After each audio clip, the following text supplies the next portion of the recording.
I am Jon Sauber. He is Tim Frazier. You are listening to Season 2, Episode 4 of the Nittany.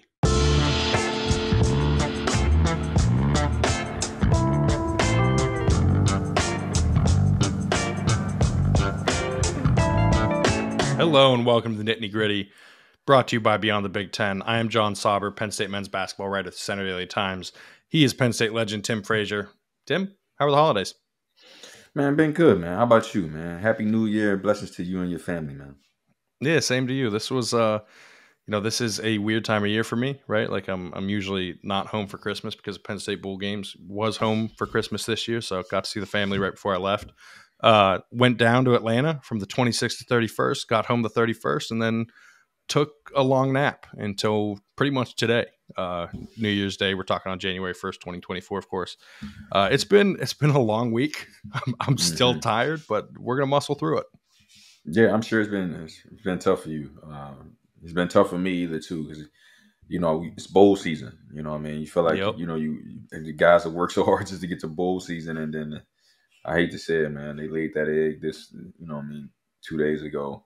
I was all hype and ready, and I'm like, all right, we finish the year on a good note. Next year we come again, and next year will be our year. But man, I don't know. I'm having some doubts of what I saw Saturday. Yeah, it was a weird spot. There were a lot of opt-outs as we saw, which is a whole other issue, but it was essentially like a completely different defense. They go from being one of the best defenses in the country to getting torched by Ole Miss. And, a lot of that is your two starting cornerbacks are gone, and their wide receivers are some of the best in the SEC. So, they're going to be good. And yeah, they took it to them. It was weird too, because Penn State started that game really well, and they started moving the ball, and then it seemed like it kind of collapsed pretty quickly from there. I don't want to jump too far into the football piece, but I know you're closer than I am. So obviously throughout the whole year, what have we been talking about is Drew Aller, can he throw the ball? So you got the inside scoop. Go ahead and give me a little piece of that. Can he throw the ball? Is it Franklin not letting him throw the ball? Is it that we don't have the receivers? What is it? Because I can't keep going around rooting for the Penn State football. And I want to see the long. I'm used to seeing long passes, the Allen Robinson catch. I want to see some of that. I haven't seen any of that from him. Yeah, no, and for our listeners, you can read about some of that at centerdaily.com, because it's something I write about a lot, right? Because everybody wants to know. It's one of those things, and this is going to sound like a cop-out. I promise it's not. The wide receivers were so bad this year that essentially you kind of can't evaluate Aller yet. He was not as good as he was last year in those limited reps and everything, but he also did not have a lot to work with. And so it's tough it's one of those things. Football is really unique, I think, in that way, especially for a quarterback. It's like you're putting it all on him, but if it's not working around him, you kind of can't even judge him yet. But those guys also weren't the only Penn State team to be playing in the last week, right? This was a stretch that you and I talked about with Penn State men's basketball, where things kind of needed to get together. We haven't recorded since the Ohio State win. They have a really, really difficult to stomach loss against Georgia Tech, and then 2 games they had to get right against teams that, I don't know, they had lost to a Bucknell team that was worse earlier in the year. Get those wins over Lemoyne and Rider. But I want to start with that Georgia Tech game and kind of lay out what exactly happened there, because it was. So I'm really not a complaint about the refs guy, unless Big Ten refs I have complained a lot about. They've usually been not great, and I don't think they're biased in any sort of way. I just think they're not doing a great job, generally speaking, and that's been the case a lot in recent years. But this was, I don't even know the officiating crew that was on this game. This is one of the worst calls I've ever seen. The broadcast said after it happened, it's a shame. I think it was Mike Hall of BTN who said essentially it was a great game, and to have it come down to how it came down is brutal, because essentially, to lay it out for the listeners, what happened, Ace Baldwin was called for a foul when Penn State was up 1, when Georgia Tech was shooting, and the Georgia Tech player essentially just fell, right? Yeah. Didn't make contact with anyone. The worst part was, to me, the official was not looking at the play. He was looking up at the shot, so he couldn't even see if contact was happening. So to me, he then just assumed that a foul happened. And to me, that's the last thing you can do in that kind of situation. So I'm not a ref, but obviously I played, for a long time, and I've had my run-ins with referees, and and I've understood, and I've listened to referees just say, they're human, they're gonna make mistakes, but I do believe that you got to be right most of the time, because that's your job. You know what I mean? That's your job, is to be right most of the time. I understand some mistakes may happen, but I'm like you said, what Mike said in the end of the game, like, such a great game is determined by a referee. I think that takes away. Those kids, both sides played hard. It was a back and forth game. Penn State had the lead, and I just think that you let that go. You make that player make the shot to win the game. And I've been a firm believer of that too, even in the NBA and overseas and wherever it may be, especially when it comes down to the line. If the foul is not blatant, I think a lot of times, and I've seen referees do that. That, hey, we're going to let the players decide this game. I'm not going to be the person to decide a game because it might have been a foul. I'm not sure if there was a foul, but he fell down, because things happen. Things fall down, guys driving the lane. And when you do that, there's risk and reward. Hey, I might get a foul. I might not get called for it. And so I was really upset about it. I think I even tweeted about it that, hey, I just wish that you let the players decide the game. Because at the end of the day, that takes away from what would be 4 wins in a row for Penn State. Yeah, and you mentioned, like, the worst part, to the even worse part, I should say, is like, so it's this loose ball situation where the Georgia Tech player pushed off to get the rebound, where it's just like, you know what, I'm kind of cool with that. It's kind of frantic, right? Like, it's you know what I mean. It's a loose ball situation. You don't want to decide the outcome of the game. You can't then call that foul right after if you're not going to call the first foul, right? It's either you call the first one and that's the end of it, or you don't call either. And I'm with you on, like, the blatant part of it in end of game situations. Unless it impacts the shot, like, you know what I mean? It's pretty clear that, okay, the guy couldn't get the shot off because of the foul. Then there's no need to call it, right? Like, I especially hate some of the, as a guy's coming down after the shot's out, like if a hand touches his elbow after the shot's gone and it has an impact of the release, stuff like that, like barely grazes it, like stuff like that. But yeah, I think refs, I'm fairly certain too, in these kind of situations are taught, if you don't see it, you can't call it, right? And the explanation is easier. Let's say it's inverted, right? And it actually was a foul and he didn't call it. Well, then the explanation is simpler. I didn't see it, right? Like, that's an honest answer. But you can't call a foul there that you didn't see. And I think that's the part that's probably the toughest thing to digest for Penn State, especially, they're down 10 points in the second half, force overtime, in position to win. There was like 2 seconds left or something like that. They played really hard, looked like a different team than the one that made big shots. Like it was everything was kind of looking how it was supposed to look. And they got back into it, by the way, with some of the pressing, right? Like with some of the havoc defense that they've been trying to get to. So I just think it's a shame that they didn't lose it on their own merit, right? Like they didn't lose it because they weren't playing well enough. And usually with officiating calls, like it's not like, okay, well, this, like, X, Y, and Z could have happened after that and it would have changed it. This really would have pretty much ended the game, right? Like, it was tough. Yeah, and even now, like, we're not in middle school. They're not kids. They're not. These are potentially be grown men. There are no moral victories when we talking about at the end of the year wins and losses. I mean, that win. Let's say Penn State continues to take over and do the things that they need to do and win some big tough games, especially coming up into this Big Ten season. And that win is going to help. Neutral site against Georgia Tech in Madison Square Garden is going to be if we're looking at the committee and everybody's looking to say, oh, where's the big time wins outside of the Big Ten? That's going to go a long ways. And I just hate that happened for those guys. And myself as a fan, as an alumni as well, like, you just think that we can always fall back to the whole thing about Penn State always gets a bad whistle. And it really is, like, it is unfortunate, but I'm sure every team says the same thing when they lose. Hey, we always get the bad whistle. But I think that if you look at the numbers, like if you go back from when I was playing and before mine, we feel like Penn State, especially in the Big Ten, does not get the whistle. Like, we've talked about that for the last 2-3 years. You know what I mean? Yeah. So it's crazy to see that. And I just hate it for those guys. I hate it for Coach. I hate it for the players as well, because that would have been a nice big win, especially to roll off the big win they just had at Ohio State. So now you talk about a win at Ohio State, beat Georgia Tech in a neutral site.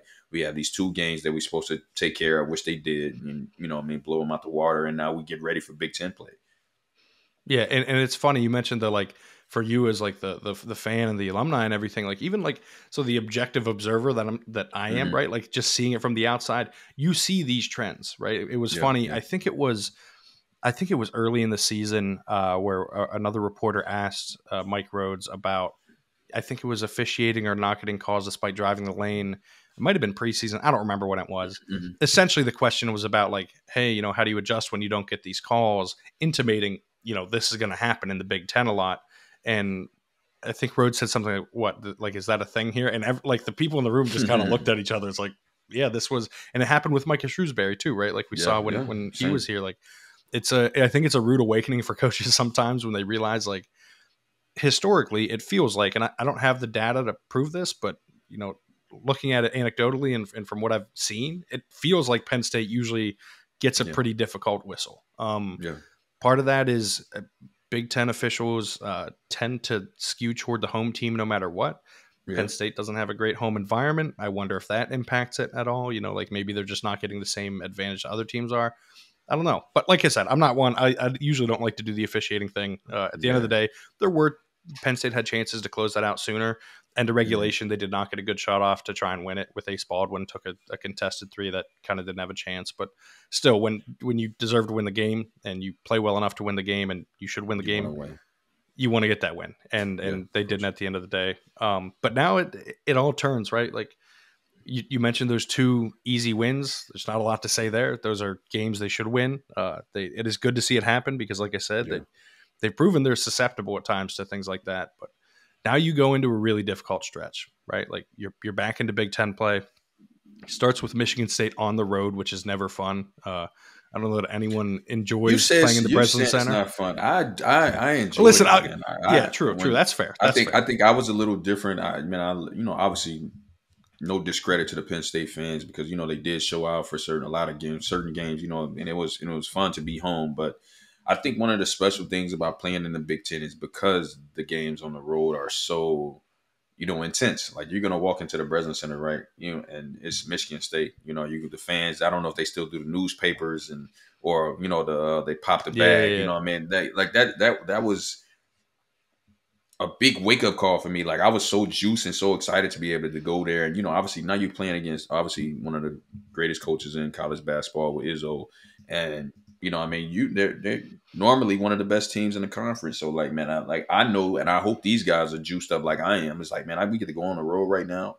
We have nothing to lose. We're going to go out there and compete. We just won 2 games in a row. Really should be 4 games in a row. We just beat Ohio State as well. So we can match up and we can compete. I mean, we just got to play our game. So for me, I'm like, let's do it. You know what I mean? I want them to feel that same way, man. We go there and like, we talked about it, last year as well with the team before and other teams. Like, man, we're going on the road. Nobody thinks you're going to win. Nobody gives you any type of hope, any type of a slither. Maybe they might give this much. And the only people that believe you is your family, the guys in the locker room, and a couple people that are just like, hey, they got money on the games. You know what I mean? So that's it, man. That's it, man. Why not go out there and, man, shock the world, man? Go out there and have fun, play free, press the hell out of them, and who knows, like, what's going to happen. Well, and that's the thing, too. Like, this is an important stretch because we're going to find out what this defense really looks like in Big Ten play. We saw it against Ohio State, how it can be helpful against Maryland. They nearly pull off that win on the road. And this Michigan State team, like, I think their record's a little bit deceiving, right? Like they're 8-5, lose to James Madison to start the year. Yeah. And that James Madison team turned out to that's a good team that's going to make the NCAA tournament. Lose to Duke, lose to Arizona, lose to Wisconsin. Mm-hmm. The Nebraska loss is tough, right? Like it's not what you want, but at the end of the day, it's a road game in the Big Ten. We talk about it all the time. Those are never easy. And so like Penn State is facing, and then they go hold on before you go. Then they go beat Baylor.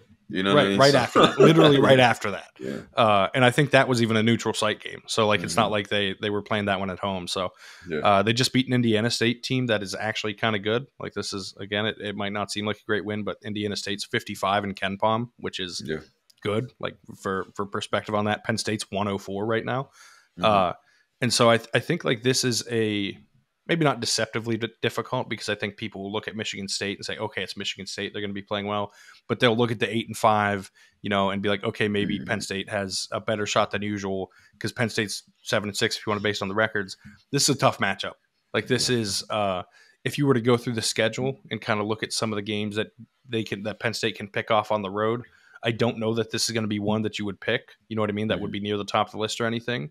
But like you said, like this is where you kind of find out about this team, like what they're made of. Are they going to get up for these big games? Are they going to go into this road environment? Are they going to feel that juice from the crowd? Like they're going to feel that hate, that venom that they're getting and let it fuel them? Or, they're going to let it make them collapse? I think we're going to, we'll find out a lot. Like I said, it's honestly like, I don't expect them to win either of these next two games, but I think that we'll learn enough to know exactly how this team can finish, right? Like if they're competitive, they could lose by 20. And if it's a competitive 20 against Michigan State, that'll tell us a lot about how the rest of the Big Ten season is going to go, because that 20 can look a lot different, right? You know what I mean? Like a loss is a loss, all that stuff too. But losing by 20 because they pull away late is a lot better than losing by 20 when, they get up early and they just kind of coast the rest of the way,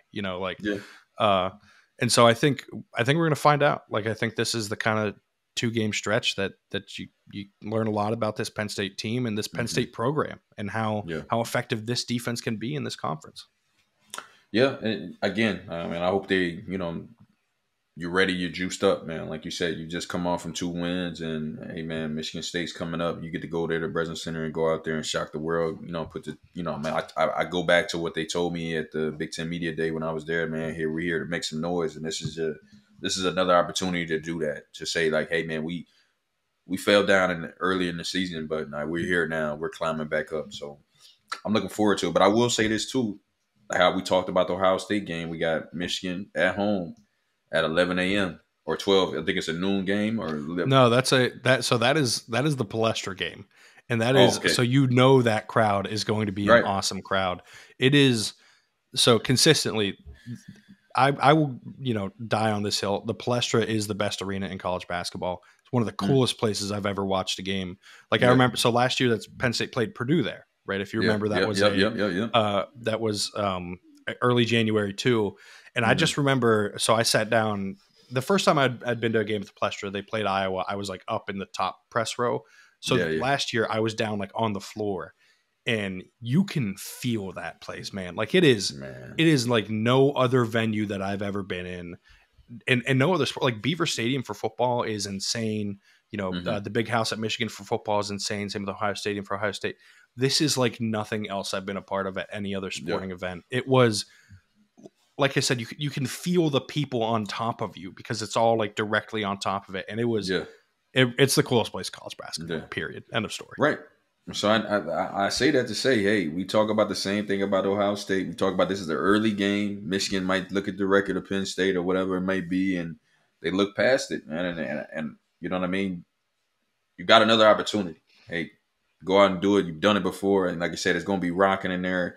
It's going to be hot. I remember playing in Palestra, how hot it was in there. I don't know if they had air conditioning or if they did some new renovations since I played. But I know one thing, that was sweating. I was crazy. The floor was wet. They had the sun shining in from the windows up top.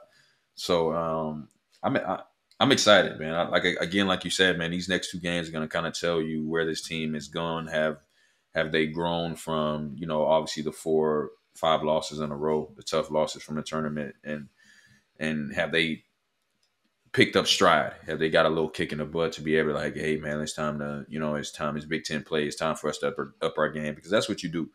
Obviously, you start the season, you want to start on a high note, but you want to continue to get better every year. I mean, every day, every game, and right now, it's time for the Big Ten. You have to up your level, because these guys are scouting you. They know we're beating up on top of each other. The Big Ten has been known to just beat up on each other all season long. So man, the time is now. Like, you've got a taste of it earlier with Ohio State and the Maryland, but now it's time to really get into it. And from here on out, it's straight Big Ten. Yeah, and honestly, if they split these next 2, a lot of stuff is back on the table. Like I said, I don't necessarily expect it, but this is big from that standpoint too, right? It's not just we've talked a lot about the learning part. It's also like going to dictate a lot for the season. From is the NIT, like is that guaranteed? Is that, what I mean? Are they going to have a postseason to work with there? Is the NCAA tournament a potential option still if they get going? I still think that's a stretch at this point, but seasons can change quick. But like I said, that this will be their best crowd all year. right? Like this is the BJC just can't get to the place that the Palestra can get to. It's going to be packed. They're going to be loud. There's going to be a lot of Penn State fans there. And honestly, the one that'll probably rival it is on February 21st. They play at Rec Hall, and they play against a now top 10 Illinois, or a now ranked, I should say, Illinois team. And it's, you got two of these games against good opponents that you can kind of try and steal. And I think those are the two that you look at from a they're good sells from a recruiting standpoint too, right? Like kids in Philly go to this game on Sunday and like, hey, you can play here. Like it's not every game, but once a year you get to go to play a place that's like the cathedral of college basketball. Right. You mentioned, by the way, how hot it is in there. I remember the Iowa game. They had those giant, like industrial sized fans. You know what I mean? Like on the court trying to dry it off because it was so humid there. And it was like 15 degrees outside. Like it was freezing cold outside, and the whole gym is like dripping in sweat, including me, despite not playing a single second of basketball. Right. But yeah, it's an incredible venue. I'm very much excited for that. This is, like you said though, we're just gonna learn a lot. This is it's a direct contrast to the last two games where you almost learn nothing, right? Like it's like, oh, they beat Lemoyne and Ryder. Yeah, of course, right? Like this is what they were supposed to do earlier. They're supposed to do that though, John. But at the end of the day, like you've seen it, like you said, like they look past Bucknell. You see that those are games. These, especially in between where you just did Big Ten, and then you go get these games. You had, you have Ohio State, Georgia Tech, and you have these two kind of fall off games right now during Christmas break. There's no classes. Literally. I mean, those are, I hate to call them trap games. Those are trap games. Oh, they are. I'm proud of the guys for them coming out there and really taking advantage, and I think it can help too. I know, especially for shooters, which is something that this team is really, trying to find. Guys that are just knocked down, especially from behind the 3-point line. Those are the games that try to get those guys going and try to be able to see, hey man, what do we have? What can we get going? How deep can we go into the rotation when it comes to Big Ten play? So hopefully coach was able to figure that out, and those guys were able to get in some type of rhythm, because now you want some type of rhythm when it goes up against the Michigan State teams. Like obviously, like we look at the points, we see Kanye going, and he's leading the team in points right now, and I think Ace had 9 assists last game as well. So those are the things that you want to see. You want to have great games going into big fights that you're about to go into, this war that they're about to go into in Michigan State. Yeah, no, I'm with you. It is it's an exciting time, right? Like you mentioned that they had done this before with losing to Bucknell. I think it is a good sign that, hey, this isn't a team that's going to lose those games consistently, right? Yes, it happened, but they learned from it. And I think that's going to be something you and I can monitor all year, right? Like, okay, when something bad happens, what does the response look like? Yeah. Because the response to Texas A&M wasn't good. Butler wasn't good. VCU wasn't good. You know what I mean? Because VCU leads straight into Bucknell. They lose to Bucknell, looks a little better against Maryland, respond a little bit. And then they beat Ohio State.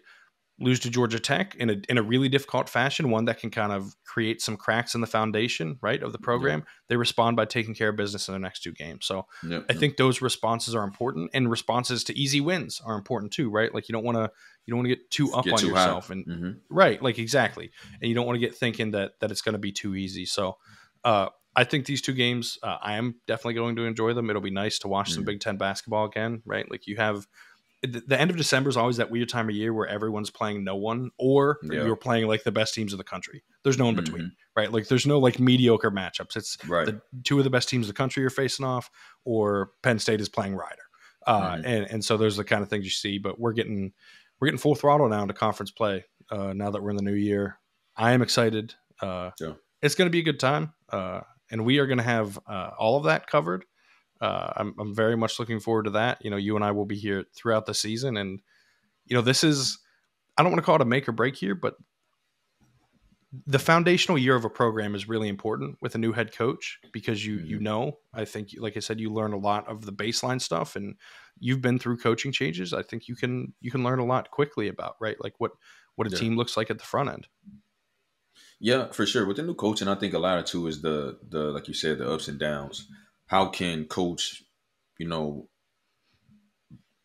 the turmoil or the 5-game losses or the blowouts and or even on the same, how do you handle when you're blowing teams out or you're on a 5-game winning streak? And that's how you got to keep everything together. And I think with Rhodes, I think he's done a good job because, like you said, we just ran through their schedule of how it's been up and down this whole time. Good wins, bad losses, So I think he's got them in the right place. Hopefully now that they understand the severity of what's going on now. There is no more non-conference games, all Big Ten, and you want to finish in the middle of that pack. Usually, when you finish in the middle of the pack, you playing some type of postseason.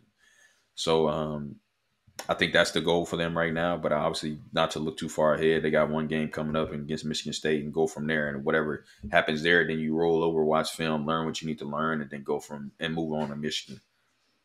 Yeah, no doubt. And this is we've said it a bunch, but this is an important 2 games here, and I think it's rare that you kind of face 2 programs this good to start conference play. But hey, that's usually the Big Ten, right? That's how these things go. Well, before we go, John, let's since this is the last day that we'll be able to talk about college football, you got to give me the final 4. Oh yeah. The predictions. Who you got winning, so I know who to put my money on. Yeah. The insider. Yeah, that's right. I think I've gone back and forth on the Bama-Michigan game. I think Bama ends up winning in a game that's higher scoring than most people think. Yeah. I think, man, I really believe in Washington, but I've fallen into this trap with the Pac-12 all year. I thought Oregon was the best team in the country, and then they lose twice to Washington. So it feels like I kind of have to believe that Washington is the best team in the country. Give me, in the national title game, Washington over Alabama. And now, Washington over Alabama? Yeah, in the national title game. So that means Alabama over Michigan, Washington over Texas.